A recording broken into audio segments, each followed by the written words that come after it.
هذه هي حكايتي مع رحلة أمل، رحلة في بلاد الخير والعطاء،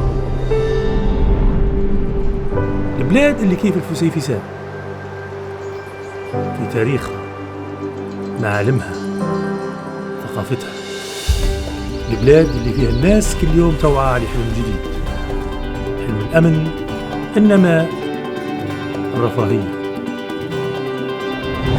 البلاد هذه هي ليبيا.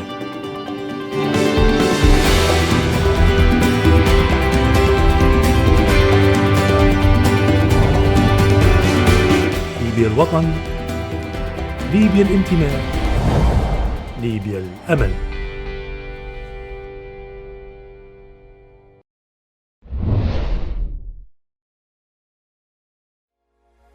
اليوم نحن في منطقة جردس العبيد.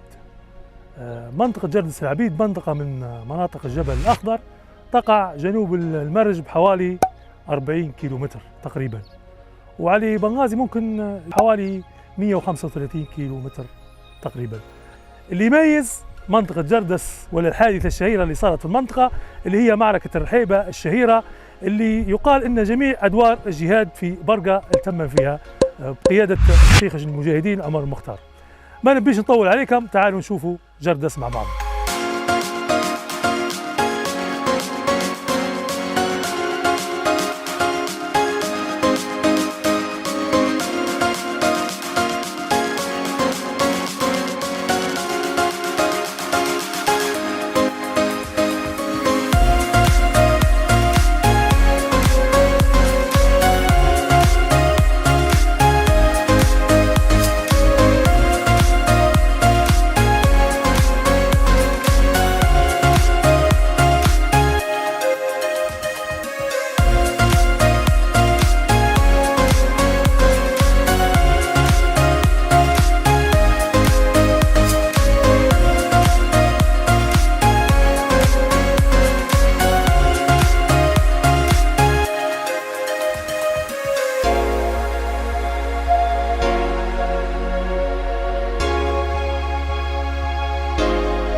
ضيف حلقة اليوم في منطقة جردس كان الأستاذ يوسف سويكر، اللي تولى مهمة الحديث عن المنطقة.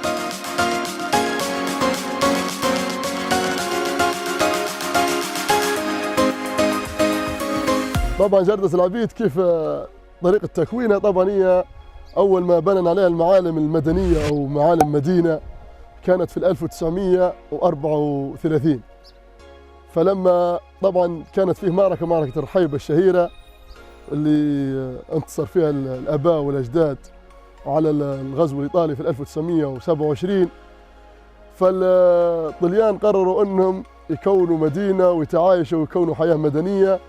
وطبعا احنا كانوا يعيشوا حياة البادية، حياة النجوع والنواجع، فقرروا أنهم يديروا مدينة صغيرة وقرية أو مجمع إداري كما يسمي فيه الفلاجو، فكونوا فيه جامع ومبنى إداري متكامل وسوق. وكانت يعني هي البداية أن تكوين منطقة جردس، لأن منطقة جردس كانت عبارة عن النجوع متناثرة عن بعضها، فبدأت هي الحياة المدنية وكان عدد السكان بسيط جدا في تلك المرحلة. وبعدين المرحلة المدنية الثانية اللي عاشتها جردس هي مرحلة ممكن بعد 10 سنوات أخرى، فقرروا أنهم يديروا فيها مدرسة داخلية. لافتتاحها كانت هي أقدم مدرسة داخلية في المنطقة الشرقية وما نعرفوها نحن بمنطقة برقة، فكانت في 1943 المدرسة هذه.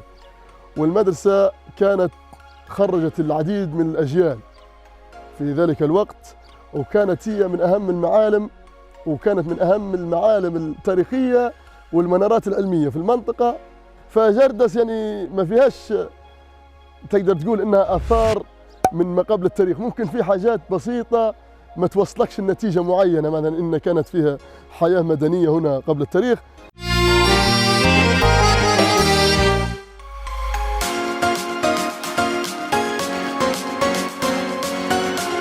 من أهم معالم منطقة جردس النصب التذكاري لمعركة الرحيبة الشهيرة اللي دارت بين المجاهدين والاستعمار الإيطالي عام 1927.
مع ان اسم جردس فيها روايات، وروايه ممكن تكون الاقرب والاقوى ان اسم جردس تسميه الى اسمها يرجع الى بير روماني قديم يدعى بهذا الاسم.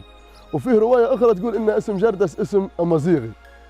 فانا في اعتقادي والله اعلم ان الروايتين هنا الاقرب وهنا الاعقل، يعني ان جردس يا اسمها على اسم بير روماني قديم سمي جردس العبيد نسبة إلى أنها المنطقة هذه الأغلبية السكان ممكن 90-80% من سكانها ينتموا إلى قبيلة العبيد. وفيه طبعا عدة تسميات، هو جردس واسم الآخر العبيد، وفي اسم الغرة واسم المنورة. فجردس الغرة أسماء عمر مختار شيخ المجاهدين عندما جاهد مع قبيلة العبيد كان يطلق على اسم جردس الغرة. طبعا سماها الغرة نسبة إلى قال يعني يضم كذا وعلى حركة الجهاد معاه أجدادنا وكذا، قال هذوم يعني ما داروش إلا لتبيض الوجه، وهذه جردس الغرة. في العهد المملكة جاء الملك إدريس السنوسي رحمة الله عليه وقال جاء في فصل ربيع، جاء قال جو ربيع وكذا ومربع شوي، لما قال لهم هذه جردس المنورة كانت فيها نوار وربيع وكذا، فأطلق عليها اسم جردس المنورة ومشى الاسم، وبعدين رجع لجردس العبيد. طبعا عدد سكان جردس حسب سجلها المدني في العام 2012-2013 تقريبا عدد سكانها 21,000 نسمة، ومنتشرين طبعا في ال 21,000 هذول متكتلين في وسط المنطقة، منطقة يعني تعتبر مكتظة في القلب من منطقة جردس. وفي بعض الحواشين يعني أو المزارع تبعد عن المنطقة، لكن الأكثر العدد الأغلبية هم متكتلين وفي وسط المنطقة بالتحديد، هي منطقة جردس العبيد.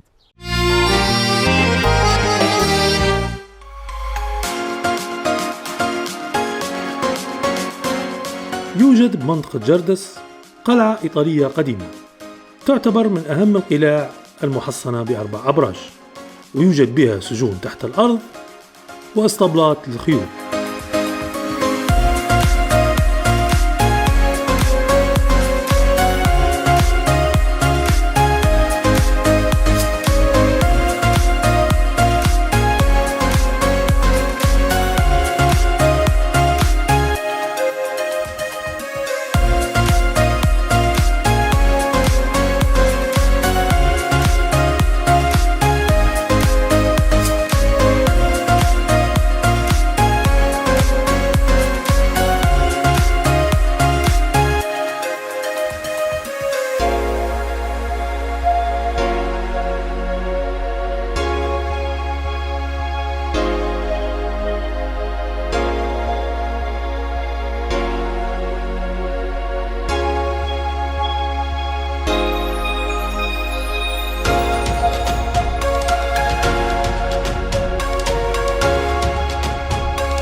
المعالم الرئيسية في جردس كانت هي المعارك الجهادية، معارك الجهاد.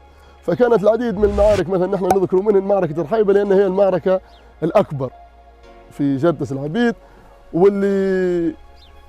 وفيه معركة أم الجوابي، وفي معركة هديبة، وفي معركة عدوان، وفيه معركة اسمها جردس العبيد قيمت في يعني المعركة هذه في جردس في المنطقة بالتحديد يعني. لكن تبقى الأكبر والأكثر شهرة هي معركة الرحيبة لأن شارك فيها العديد من الأدوار، وشارك فيها شيخ المجاهدين عمر مختار، وشارك فيها المجاهد الكبير يوسف بورحيل، وشارك فيها قيادات كبيرة من مجاهدين قبيلة العبيد ومن القبائل اللي متعايشين مع قبيلة العبيد.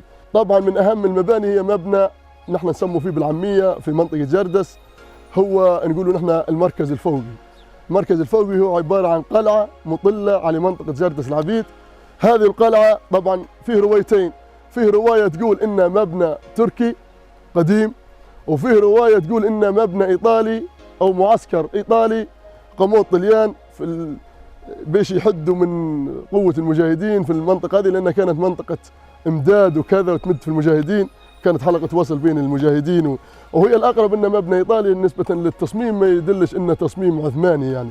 عندنا مكان يبعد على جردس في الغابة في شمال جردس، يبعد حوالي 5 كيلو و6 كيلو متر، هو نحن نقول له حوش العلية. حوش العلية هذا هو مبنى إيطالي قديم عبارة عن معسكر كانت تقيمه وجاي في أعلى مكان يعني في منطقة جردس العبيد والمناطق المطلة عليها. فلما أنت تجيه المبنى هذا تشوف جردس، تشوف المناطق مثلا القريبة من جردس مثل المرج تاكنس ومناطق كلها حتجد أنت مطلة على جميع المناطق لأنه مكان الأعلى. من ضمن المعالم الحديثة في منطقة جردس العبيد هو المعلم الأشهر، أشهر مبنى حديث في جردس العبيد هو مبنى النصب التذكاري الجديد وليس القديم. طبعا لأن معركة الرحيبة عندها نصبين تذكاريات، واحد قديم افتتح في السبعينات والآخر جديد افتتح في عام 1996 من قبل الدولة الليبية، وهو في ذكرى معركة الرحيبة تخليدا لتضحيات الأجداد والآباء في هذه الذكرى الخالدة في تاريخ ليبيا وتاريخ بالتحديد في تاريخ جردس العبيد وقبيلة العبيد.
بالله ما تشيلي هم ولا تكدري روحك، الله كريم بس قولي تم جاية تفروحك. بالله ما تشيلي هم ولا تكدري روحك، الله كريم بس قولي تم جاية تفروحك.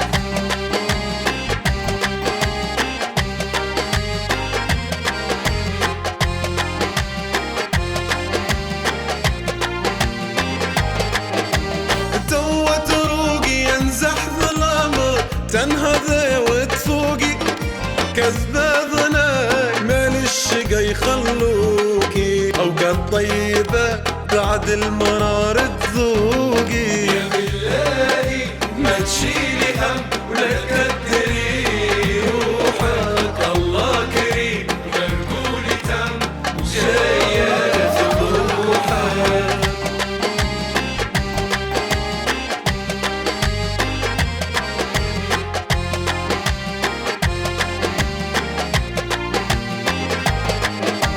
واجد ناسك تعزي عليهم ما تشوفي باسك، سقيمة ايدين يرفعون اكساسك، تردي الخيرة لو في الحديث دروكي. يا إلهي ما تشيلي